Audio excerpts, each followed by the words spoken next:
আসসালামু আলাইকুম নমস্কাৰ মই জামাল উদ্দিন মা কোয়েল বাট এণ্ড ডাক ফাৰ্মৰ তৰফৰ পৰা সকলোকে স্বাগতম জনাইছোঁ।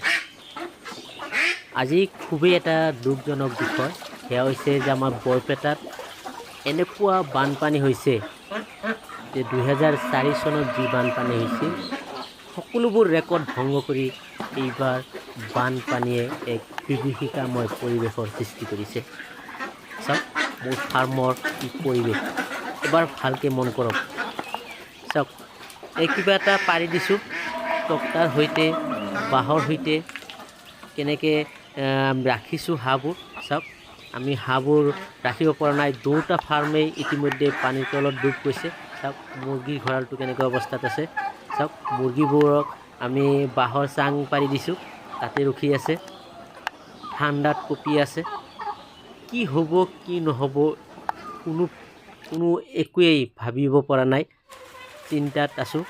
চাওক আমাৰ মিচিংঘৰৰ অৱস্থা চাওক, ভাগ্যটো ভাল এই মাহত মই বৰষুণৰ বাবে কণী সোমোৱা নাই মেচিনকেইটাত। চাওক মেচিনবোৰ আধাখিনি ইতিমধ্যে পানীৰ তলত ডুব গৈছে। চাওক ইয়াৰ পৰিৱেশ কেনেকুৱা এটা ভয়াৱহ ৰূপ ধাৰণ কৰিছে। এইখনেই হৈছে আমাৰ পুখুৰী। এই পুখুৰীত যিমানবোৰ মাছ আছিল ইতিমধ্যে গুচি গৈছে।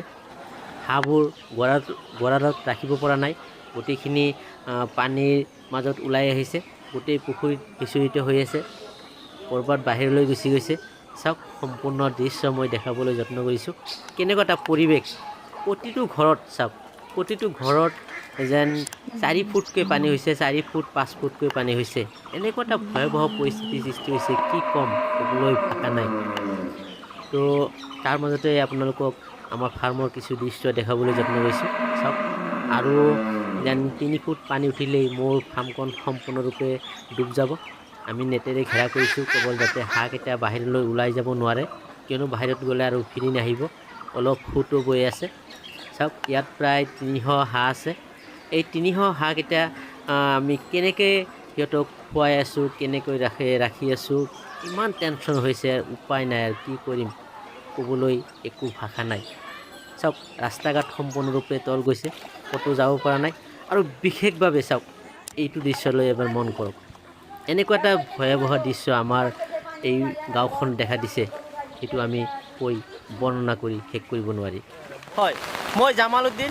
মই এতিয়া উপস্থিত আছোঁ বৰপেটা জিলাৰ সৰুক্ষেত্ৰী সমষ্টিৰ অন্তৰ্গত 173 নং প্ৰাথমিক বিদ্যালয়ৰ সন্মুখত।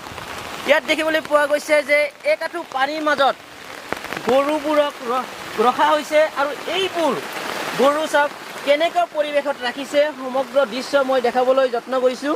চাওক কেনেকুৱা একাঠু পানীৰ মাজত গৰুবোৰ ৰখা হৈছে, কিয়নো প্ৰতিটো ঘৰতে যেন তেওঁলোকৰ পানী উঠিছে, আৰু এই পানীৰ ফলত চাওক ক'তো ঠাই নাই, আৰু এনেকুৱা ঠাই নোহোৱাৰ বাবে তেওঁলোকে পানীৰ মাজতে এনেকৈ ঘৰ, এনেকৈ শিবিৰ বনাব লৈছে, যাতে পানীৰ মাজত থাকিও তেওঁলোকে যেন কোনোমতে প্ৰাণ ৰক্ষা কৰিব পাৰে। নাই কোনো ৰন্ধা বঢ়াৰ সুবিধা, নাই কোনো থকাৰ সুবিধা। এনেকৈ পৰিৱেশত চাওক বৰষুণেই বৰষুণ, পানীয়েই পানী, এনেকুৱা এটা পৰিৱেশৰ সৃষ্টি হৈছে।